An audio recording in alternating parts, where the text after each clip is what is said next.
Obviously ಅಮರ್ಗೆ ಇವರಿಬ್ರು ಸ್ನೇಹ ನೋಡಿ ಹೊಟ್ಟೆ ಕಿಚ್ಚಿತ್ತು. ಹಾಗೆ ರಾಜನ್ ಮೇಲೆ ಸ್ವಲ್ಪ ದ್ವೇಷ ಕೂಡ ಇತ್ತು. ಅದು ಅಮರ್ ಮಾಡ್ಸಿರ್ಬೋದು ಅಂತ ಪೊಲೀಸರಿಗೂ ಅನುಮಾನ ಬರುತ್ತೆ. ಆ ಅನುಮಾನದ ಮೇಲೆ ಅಮರ್ನ ಅರೆಸ್ಟ್ ಮಾಡ್ತಾರೆ. ಅಮರ್ನ ಅರೆಸ್ಟ್ ಮಾಡಾದ್ಮೇಲೆ ಕೋರ್ಟ್ಗೆ ಹೋಗ್ತಾರೆ. ಕೋರ್ಟ್ ಅಲ್ಲಿ ವಾದ ವಿವಾದಗಳು ನಡೀತಾನೆ ಹೋಗುತ್ತೆ.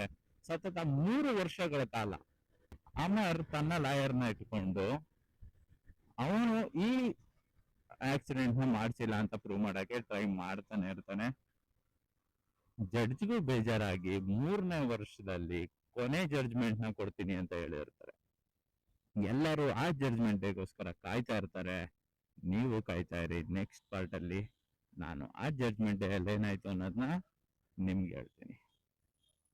ನೆಕ್ಸ್ಟ್ ಪಾರ್ಟ್ ಕೇಳಬೇಕು ಅಂದ್ರೆ ಚಾನಲ್ನ ಸಬ್ಸ್ಕ್ರೈಬ್ ಮಾಡಿ, ಪೇಜ್ನ ಫಾಲೋ ಮಾಡಿ, ವಿಡಿಯೋನ ಲೈಕ್ ಮಾಡಿ, ಶೇರ್ ಮಾಡಿ, ಹಾಗೆ ಕಮೆಂಟ್ ಮಾಡಿ ಕತೆ ಹೇಗಿದೆ ಅಂತ, ಎಷ್ಟು ಕ್ಯೂರಿಯಸ್ ಆಗಿದೆ ಅಂತ.